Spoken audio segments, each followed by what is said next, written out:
buy wax da ngay sentir ne un réel opposant moo am nit koo xamante ni moo am lu ko naqari ci benn gestion taxaw di ko wax te nu mu ko waxee ak kàddu yu mu utiliser jàpp naa ne du kàddu koo xamante ni jege na war na jege pouvoir bi te bu boobaa nag bu ñu jàppee ne tey mooy li may wax toujours rek acteurs politiques yi ils ne sont pas forcés kenn waxu leen ne élection dañu war a ànd kenn waxu leen ko mais dafa am loo xamante ne nii buñ ci d'accordé maanaam ñu ne gis nañ ne le président Macky Sall nu muy doxalee réew mi tegu ci yoon gis nañ ne élection bu jotee day sélectionner candidats yi ci war a dem ñu ne comme loolu am na te ñun ñii ñëpp ànduñu ci noonu muy doxalee dañuy am benn cadre boo xamante nii ñun dañ koy bokk pour que mauvaise gestion boobu di wàññeeku mais également bu ñu demee bay war a tey def ay élection ñu jaarale ko ci yoon de sorte que kenn du tànn candidat yi nga xamante ni ñoo ciy dem ak ñu ci dul dem te loolu li ko mën a joxe mais nekkul ne man faruma fii faruma fële parce que buñ jëlee tout simplement exemple hôpital Le Dantec boobu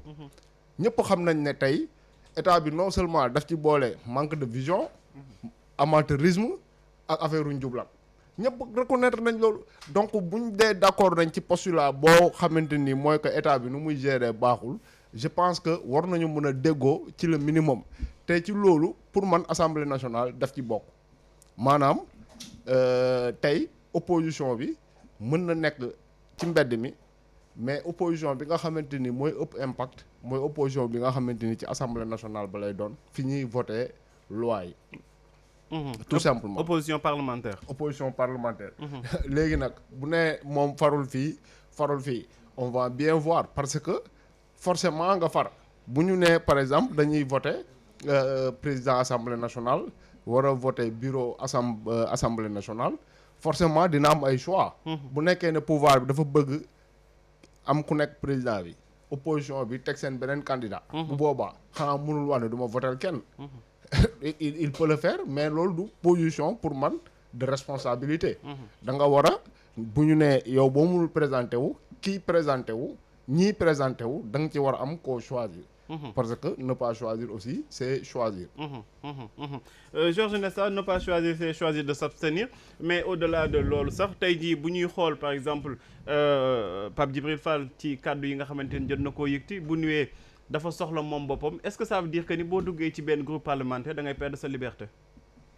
non pas forcément c'est-à-dire groupe parlementaire c'est quoi loolu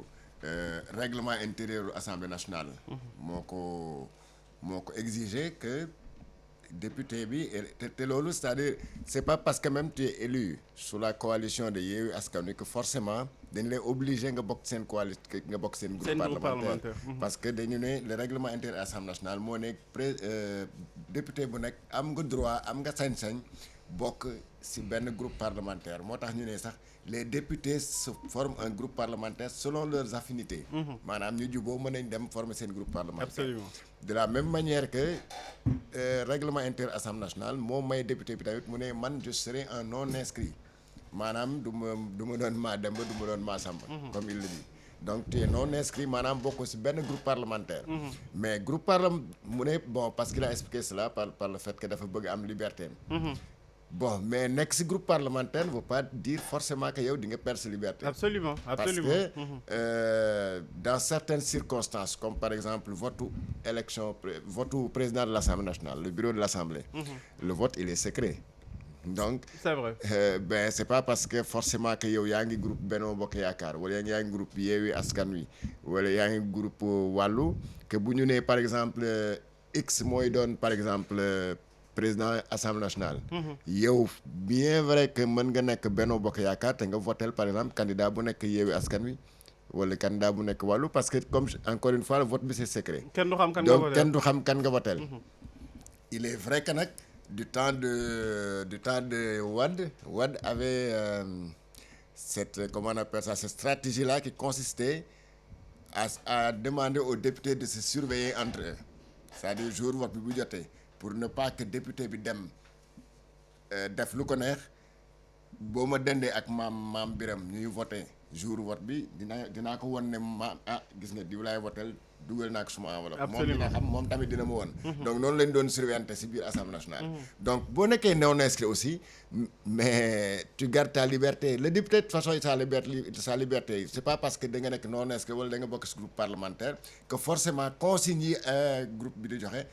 da nga koy war a respecter à la lettre. parce que parfois da ngay gis sax ñuy voter benn loi nit bokk si benn groupe parlementaire il s'abstient de voter. par exemple il vote un bulletin blanc. pour bañ par exemple. nekk par exemple loi bi ça ne m'engage pas. même si par ailleurs suma président de groupe parlementaire nee na pour ñu voter oui mais nga gis député boo xam ne parce qu'il garde sa liberté. mais non inscrit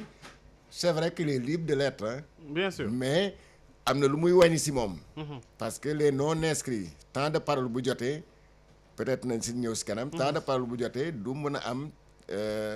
loo xam ne par exemple ku nekk si groupe parlementaire def koy am. parce que suñu demee nii comment on appelle ça encore l'assemblée bi boo moytul ñaari non inscrits la ñu amagum mooy Thierno Alassane ak Pape Djibril. même si par ailleurs ñoom nee nañu ñu ngi toujours si opposition. mais nag. nekk si opposition terewul leen wala nekk je sais pas parce que ils veulent dire par là que ñoom lu leen indi assemblée du voix wu ñoom Yewwi Askan Wi du voix wu Wallu du voix wu Benno seen voix wu bopp moo leen yóbbu assemblée donc dañu jàpp ne dañuy continuer si logique boobu nekk par exemple daal nekk des électrons libres koo xam ne kenn du leen dicter defal lii votelal diw waxal lii loi bi bu ñëwee amal position bi mais c'est très facile dire nag que man opposition laa nekk kooku ku mu neex def ko ku mu neex wax ko mais war na xam ne tamit opposition bu bëggee lii. ay actes la aussi. ay actes c'est des actes à poser. parce que aussi les gens vont le Sénégalais dinañ ko surveiller ci Assemblée nationale. bien sûr bu am na loi yoo xam ne bu fa ñëwee moom mu voté wala mu jël parole ne par exemple il invite ou bien il vote pour cette loi là nga xam ne Macky Sall moo ko fi yóbbu. mais Sénégal nañ xam ne kii nag. il est mi-figue mi-raisin. comme ni ñu koy waxee. donc loolu on le verra à l'œuvre de toute façon à l'Assemblée nationale. parce que parfois ces non inscrits là di leen di bu ñu voté benn assemblée bu ñu voté quelque chose à l'assemblée dañuy def lu ñuy wax explication de vote. da nga jël sa parole ne j'explique mon vote parce que lii ak lii. donc Sénégalais yi ñu ngi koy xaar de toute façon à l'Assemblée nationale. et je pense que du décevoir en tout cas les militants qui ont voté pour lui. parce que tout simplement il portait un projet de l'opposition. Et le projet de l'opposition c'est qu'il y ait un changement de paradigme au niveau de l'Assemblée nationale di doxee. sinon bu fekkee ne bon dafa bëgg nekk électron libre rek tey bu ko arrangé mu ne je serai avec Benno Bokk Yaakaar bu ko arrangé je serai avec l'autre mais loolu bon amul njëriñ. c'est-à-dire que là c'est finalement mieux valait par exemple mu dem bokk Benno Bokk Yaakaar benn yoon plutôt que di jéem a dox si maayanu Sénégalais yi di leen wan que man daal maa ngi nii. faruma ak Macky Sall faruma ak Yewwi Askan Wi wala wàllu Sénégal. di xaar keneen ku Sénégalais di xaar mooy Ramatoulaye Sarr mais yegsi na ñu ngi koy nuyu xaw a dégguma la déedéet dañ lay xaar Sénégalais dañ lay xaar dañ xamoon yaa ngi si beneen liggéey rek dégguma la de. sa micro boo ñëwul le temps ngay changer peut-être place Mame Birame comme li ma ko laajee léegi kii Georges Nesta Diop est-ce que tey jii nga nekk ci benn groupe parlementaire mu nekk ci pouvoir bi wala ci opposition bi war na mën a tax ba yow nga yaakaar ni da ngay perdre li nga xamante ni mooy say liberté. waaw xam nga boo duggee ci ab coalition. ak lu mu munti doon di nga am loo bàyyi pour mën ci xaj donc moo tax ma jàpp ne bu duggee par exemple benn groupe parlementaire mun nañu jàpp que groupe parlementaire boobu par solidarité ak lu mu munti doon quelque part dina voter li nga xamante ne ni loolu la groupe parlementaire boobu di wax seulement moom fi ma jàpp ne foofu lay gën a waxee sax mooy que comme li dal dernièrement ku mel ni Babacar Diop maanaam nga nekk ci coalition boo xamante ni da nga jàpp ne yow li ngay wax ak sa kàddu pratiquement kenn déggatu ko maanaam ñu dem ba phagocyté la ci biir groupe boobu nga nekk bu nekkee loolu lay ragal donc xam nga loolu amoon na beneen cadre maanaam amoon na campagne électorale nit ñi dem ay élection ku nekk xam ne Pape Djibril Fall mu ngi à la tête d'une coalition bu tudd les serviteurs bu demee assemblée nationale bu ko continuer taxawaay boobu comme nu ko waxee comme nu ko Georges waxee dugg bokk ci groupe parlementaire da lay permettre nga am beaucoup de possibilités. Absolument. Notamment temps de parole. Temps de parole. te bu ñu nee assemblée nationale wax projet de loi ak lu mu munti doon kàddu député bi maanaam mu wax lan la xalaat ci projet de loi boobu dafa am solo. léegi moom bu nee moom la ñuy wax sax que ni assemblée nationale mooy le mbir bi fi nga xamante ne fan la ñuy poser débat démocratique yi te pour nga mën a wax il faut nga am temps de parole. Très bien sinon je pense que ay 3 minutes 5 minutes ngay am. li nga xamante ni moom nga xalaat ci projet bi yëpp doo am temps wu wax. C'est vrai. mais dans tous les cas moom bu nekkee ne dafay tenir discours opposant nga dégg ko muy wax nga jàpp ne kii kat àndul ak politiku président Macky Sall. nit ñi li ñuy xaar mooy mu ànd ak ñi nga xamante ni ñooy wax la même chose ñooy xeex la même chose pour man loolu mooy logique. tout en gardant sa liberté. tout en gardant sa liberté bien sûr parce que xam nga mooy li may wax sànq bu nekkee ne moom dafa ragal ñu phagocyté ko. maanaam dugal ko ci benn coalition boo xamante ni kenn dootu ko déggati. il est libre de dire que élection yii ñëw man damay demal sama bopp bu ko neex sax mu ne présidentielle damay demal sama bopp. mais bien sûr. mais bu nekkee ne dañu comme ni ma ko doon waxee au début dañu jàpp que nekk opposant nekkul tout simplement di dem ay élection dafa bokk tamit ci ñuy surveiller processus électoral bi nu muy demee xam fichier électoral bi ñaata nit ñoo ci nekk parce que avant élection ñu ne 6 millions après élection ñu ne 7 millions on n'y comprend plus rien donc loolu dafa war a tax tey opposition bi képp koo xamante ne nii yaa jàpp nga ne politique ni ko Macky Sall di doxalee ci réew mi teguwut amul transparence amul démocratie je pense que pour ñu retrouver wu ci benn cadre dafa war a yomb loolu ça n'a rien à voir ak man samay ambition en 2024 Absolument. ak nu mu turati li ma wax ak askan wi ba ñu votel ma ça n'a rien à voir Bien. li nga xamante ni moo ci ëpp solo mooy am cadre boo xamante ni ñëpp lay regrouper de Cadre sorte que unitaire. très bien li nga xamante ni ñoo ko bokk te Macky Sall kese moomu ko mais nit ñi di ci waxtaan tey jii nii bu nekkoon ne amoon nañu parce que xam nga dañu dem ba jàpp ne pratiquement opposition bi bu ñu regroupé ci benn cadre li ñu war a wax rek mooy processus électoral bi na jaar ci yoon te alors que c'est pas le cas coalition yi nga xamante ni amoon nañ dans le passé ay bokk Siggil Sénégal Benno Siggil Sénégal prix yi da daan yokku ñu ne dañuy manifester Absolument. courant bi da daan coupé ñu ne dañuy manifester Dëgg la. donc il n'est pas Jafe-jafe question askan bi. très bien jafe-jafe askan wi li nga xamante ni moo leen yitteel tey par exemple rien n'empêche opposition bi dajaloo ne hôpital Dantec bi Macky Sall bëgg a wanteer mais du ñu ko nangu mais bu boobaa kan baatu kan la ñuy gën a dégg bu dul baatu kooku te loolu bu nekkee dañu dem assemblée nationale yaakaaruma ne yeewi askan wi kese ak wàllu askan wi kese ñoom ñooy bëgg ñu arrêté processus bi nekk bi ñu commencé à l'hôpital de Dantec bu boobaa bu ñu jëlee en compte discours bi nga xamante ne yëkkati na ko démb muy Pape Djibril Fall dañuy jàpp ne moom mun na bokk effectivement ci ñiy xeex pour loolu Cette fois-ci c'est la bonne Ramatoulaye. Apparemment oui c'est la bonne. naka bu ça va Pape Makhtar nuyu naa la. catala topp yan man cat Da ngay kay du saraxe dee nga ma biscuit. cat du ma jàpp yow. da ngay saraxi miskit yaa ma tey da cat ngaa saraxewul miskit moo tax mun na nekk. naka bu yaa ngi cool ça va alhamdulilah. acca yaa ngi dugg ci studio fekk ñuy waxtaanee conférence de presse bu démb bu ñu la waxoon nga surveiller ñu ko bu Pape Djibril Fall apparemment il dit que dafay rester dans l'opposition mais du bokk ci benn groupe parlementaire question bu sénégalais yu bëri di laaj nag surtout sama classe gi dañuy naan est-ce que tey jii nga bokk ci groupe parlementaire dafay signifier nga perdre li nga xamante ne mooy say liberté initiative ak sa bépp liberté Alors maa ngi nuyu Georges bien entendu ak Bam Biram Pape Makhtar je pense que Pape Djibril tey jii il a fait son choix moom tamit après Pape Diop mais seulement que moom comme choisir na moom de rester ci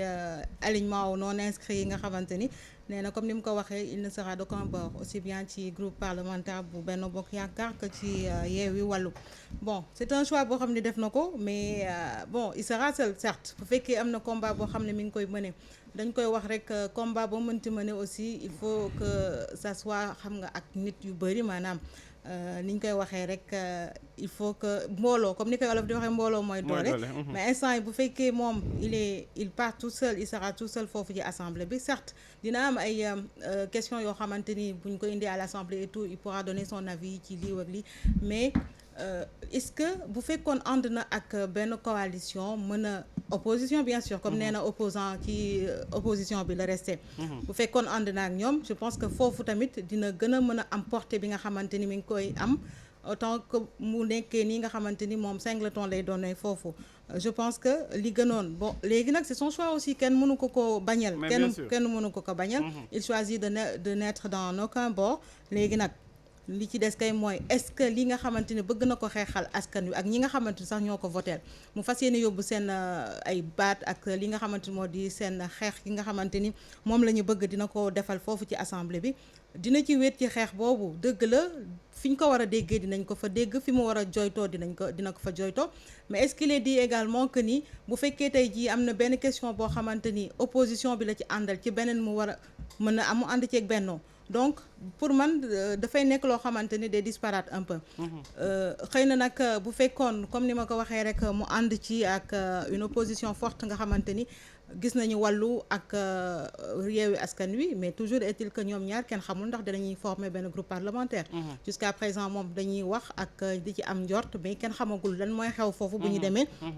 ci groupe parlementaire yooyu nga xamante ni moom moo nar a dessiné wu toujours est-il que Pape Djibril mi ngi ci lancé bi nga xamante ni moom mooy lancé bi mu mus a am muy benn rupture bu mu bëgg indi en tant que jeune bëgg na aussi démarqué wu ci li nga xamante ni am nañu habitude di ko gis peut-être avec les autres politiques mu indi beneen loo xamante ni ce sera du sang neuf ci biir assemblée boobu léegi nag est-ce que ça va porter ou bien ça va aboutir à quelque chose on verra bien. ci sax groupe parlementaire yooyu ak seen ay composition nañuy dem Mame Birame Wathie tey ñu bëri dañuy naan est-ce que opposition bi du gagner à ce que mu am ay groupe parlementaire yu bëri tout en restant ci benn cadre boo xamante ni cadre unitaire lay doon. waaw ça dépend xam nga bu ñu ne groupe parlementaire da lay permettre entre autres ay avantages. waaw nga am temps de parole ak leneen ak leneen mais am na aussi en vérité pratiquement boo bokkul groupe parlementaire à l'Assemblée nationale tu n'es pas considéré pratiquement à part nu mu tuddati de temps à autre parce que te xam nga Assemblée nationale bi man jusqu'à présent dégguma ñu wax ci mais dafa laaj ay réformes yu bëri parce que y a rien qui explique le nombre de vice-présidents ya fa ne bu dul neexalaate ak yàq mu xaalis ñaata nañu 8 wala xaw ma 8 xaw ma 8 loolu fu ñu ko teg 8 vice-présidents fu ñu ko teg te vice-président est-ce que du séance yee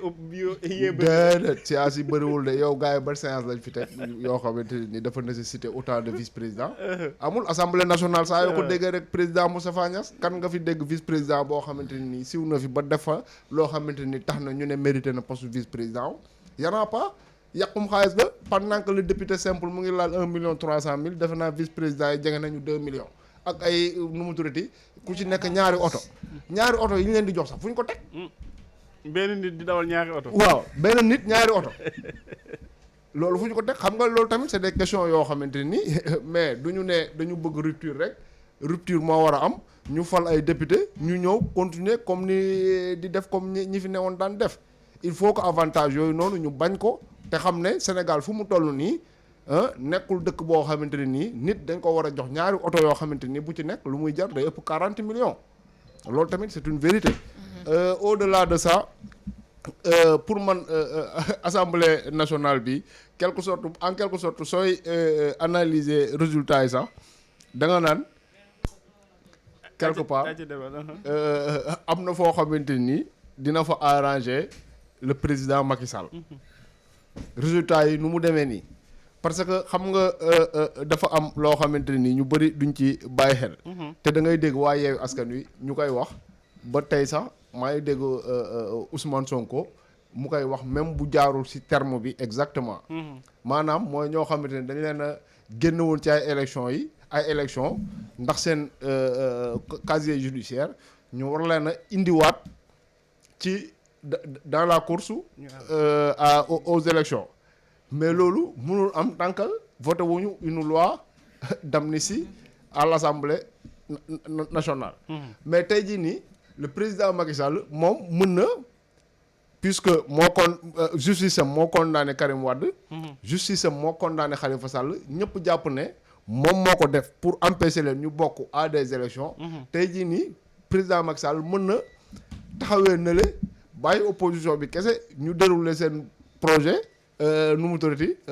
comment proposition de loi boo xamante ne ni c'est pour amnistier Khalifa Sall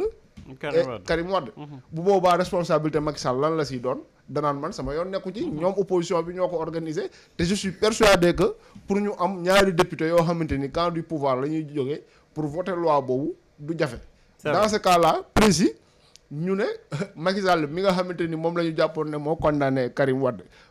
condamné lu Khalifa Sall tey jii nii ñooñu bu ñu leen di remettre ci course bi moom amu ci aucune responsabilité loolu c'est la responsabilité de l'opposition loolu tamit lu jara bàyyi xel la Georges Nessa tey jii Mame Birame mi ngi koy wax mais tey au-delà de yooyu yëpp est-ce que tey intérêt wu opposition bi nekkul ci ñu am ay groupes parlementaires yu bëri vu que am na ay avantages mais aussi ci wàllum koppar aussi daf ciy topp ndax mën nañ dugg ci commission yeeg yooyu noonu waaw groupe parlementaire yi lu tax ma ne peut-être opposition bi avantage am effectivement mooy mu am groupe parlementaire yoo xam ne xam nga mën na am benn cas de figure je vais te donner juste un exemple très truc parce que Mame Birame mu ngi wax léegi problème mu vice-président et les 8 vice-présidents de l'Assemblée nationale mais xam nga loolu c'est la loi organique de l'Assemblée qui le prévoit les 8 députés yi ngay gis noonu les 8 vice-présidents dañ leen di répartir au prorata en fonction du nombre de députés donc tey par exemple ma defal la benn truc benn exemple simple première hypothèse mooy que par exemple Benno Bokk Yaakaar am groupe parlementaire am moom kenn Yewwi Askan Wi ak Wàllu bokk seen groupe parlementaire maanaam ñu bokk am donc muy 2 groupes parlementaires à l'Assemblée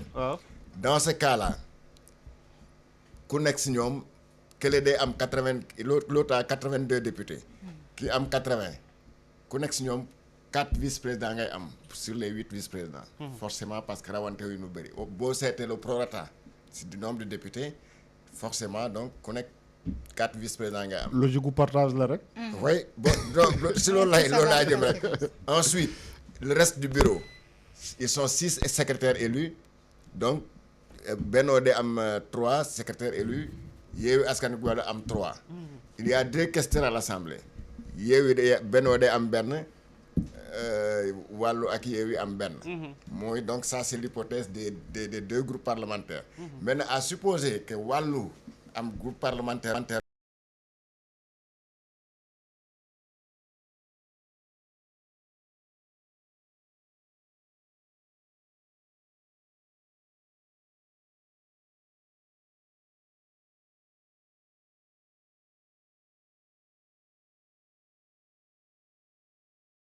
Benno am C4 muy les 8 vice-présidents ñu ñëw secrétaire élu yi bu boobaa peut-être Benno va rester avec 3 Yewwi peut avoir 2 Wàllu am benn questeur moom te Wàllu mënu sa am parce que le nombre de ce député mënu ko permettre mu am questeur alors qu'il y a que 2 questeurs maintenant pour venir avantage yooyu lu tax groupe parlementaire yu bëri am importance ça peut jouer sur le temps de parole effectivement parce que le temps de parole est réparti en fonction des groupes parlementaires dégg nga bu débat amee dañuy répartir groupe parlementaire diw jëlal temps de parole par exemple si c'est 100 la séance doit durer 120 minutes par exemple le président de l'Assemblée nationale daal di convoquer ne calculellement donc nombre de groupe parlementaire la majorité moo ëpp député ñu daal di ko jox par exemple sur les 100 minutes ñu ne yaa am 80 minutes yi mu des 20 minutes ñu ne bon yow comme groupe à l'époque boo doon gis ne assemblée doon fonctionner groupe parlementaire de l'opposition sur les 20 minutes ñu ne ko jëlal les 15. yaa xam nag ni nga koy répartir ci sa biir kii bi mu des 5 minutes ñu ne y a 3 non inscrits mais non inscrits jël leen ngeen pàccoo ko ku nekk bu amee 1 minute 30 secondes baax na. loolu moom seen affaire la ñoo xam ne ñu koy kii aussi. donc bu ñu ñëwee ci répartition temps de parole bi yow. Mame Birame mooy président groupe parlementaire opposition bi ñu nekk ci à 15 minutes. mu yaakaar ne Rama nee ne man am naa exposé des motifs boo xam ne si par rapport à cette loi là bàyyil ma jël 5 minutes mu jox ko 5 minutes mu des 10 minutes sur les peut-être si tu as 30 députés dans ton groupe parlementaire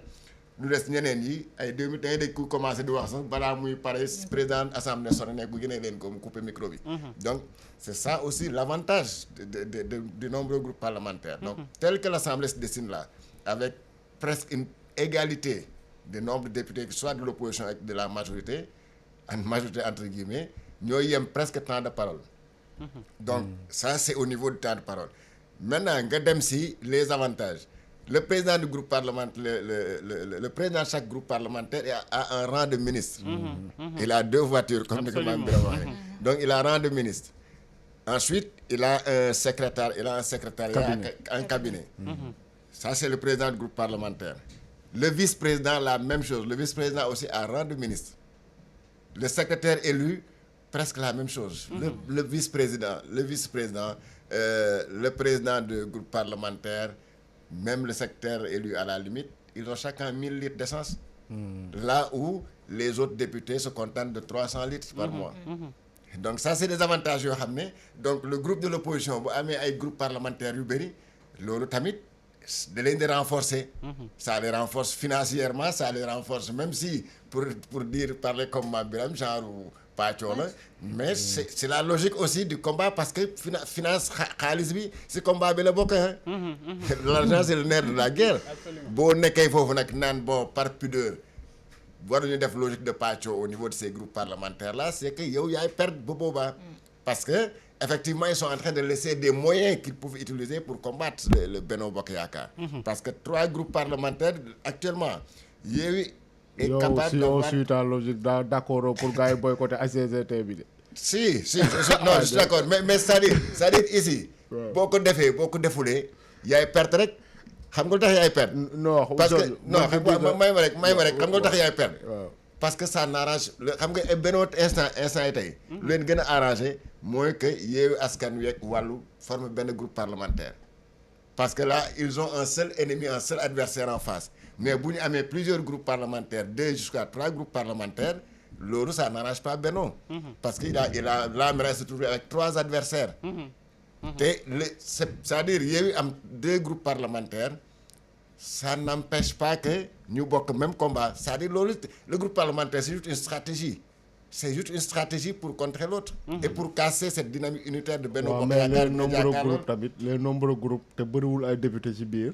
ça ne signifie pas grand-chose du point de vue du temps de parole. Ça ne signifie pas grand-chose mais ça se répercute effectivement sur le temps de parole parce que le groupe parlementaire si mais benn groupe parlementaire aussi nga jàkkaarloog Benno Bokk Yaakaar yéen bu ngeen seen temps de parole mooy yem rek alors que si ça se casse en 2 le temps de parole est mais defoon benn bloc aussi moo doon gën mais mu defoon bu ñu defee benn bloc laa la wax nii am na yoo xam ne dañ koy ñàkk du point de vue de la stratégie du point de vue des trucs des responsabilités même au niveau de l'Assemblée nationale. Ça c'est important parce que quand le bureau est convoqué par exemple quand il y a un ordre du jour à fixer au niveau de l'Assemblée nationale mais bu ñu amee 2 groupes parlementaires le 3 tous les présidents de ces groupes parlementaires seront présents et feront face au groupe parlementaire de Benno. te ñoom Benno la ñu am à supposer par exemple qu'on amène une proposition de loi ñu ko nar a voter en plénière. Alors, on convoque le bureau de l'Assemblée, c'est-à-dire les présidents, les vice-présidents et les présidents de groupes parlementaires. Benno va se trouver avec face à deux ou trois groupes parlementaires auxquels il doit faire face. mënu leen imposer du leen mën a imposer dara. parce que bu ñu voté ñooy ëppale. ñooy majoritaire mais est-ce que Pape Matar dama bëggoon laaj est-ce qu'ils vont procéder de la sorte aussi bu ñu xamee ni loolu daf leen di fragiliser waa Benno yi. mais mënuñ si dara parce que. da nga yaakaar Ramatoulaye waa Benno tas si ay groupes parlementaires yu bëri. mais bien sûr. waaw mais loolu du logique. loolu ñoom ñemewuñ ko xam nga daal. loolu pour ñoom. ñoom loolu duñ ko def. c'est que dans tous les cas puisque kii président groupe parlementaire dafay am pratiquement rang au ministre. man je suis persuadé que Wallu dans tous les cas dinañu am seen président. mais voilà parce que loolu tax ma ne la. parce que c'est des questions politico-politiciennes. c'est des questions non seulement politico-politiciennes mais c'est qu'il y a des enjeux en dessous. c'est-à-dire ce n'est plus une question d'unité mais c'est une question stratégique nu ñu def ba def wàllu ak Yewwi c'est pas parce que dañoo bokk kii de dañoo bokk c'est pas une alliance organique c'est une alliance stratégique fii tamit ngay c'est des calculs politiques Yewwi Askan Wi ak wàllu xam ne mën nañu am foofu par exemple quand le futur président de l'Assemblée nationale bëgg loi ñu indi ko ne ñul parce que foofu balaa ñuy woo député yi en commission dañuy daje ñoom d'abord ñoom kàngam yi nga xam ñooy les patrons de l'Assemblée ñu woo 3 groupes parlementaires président chaque groupe ak les 8 vice-présidents mais alors ils seront face Benno fera face avec au moins 12 personnes yoo xam ne moom ñu am 8 du leen mën a imposer dara bu ñu naan d'accord yu duñu d'accord duñ ko voté nii duñ ko voté ne la. leer na Georges Nesta Ramatoulaye boo déggee explication yi Georges Nesta joxe da ngay jàpp que ni tey jii opposition intérêt mi ngi ci mu tas ci ay groupes parlementaires yu bëri.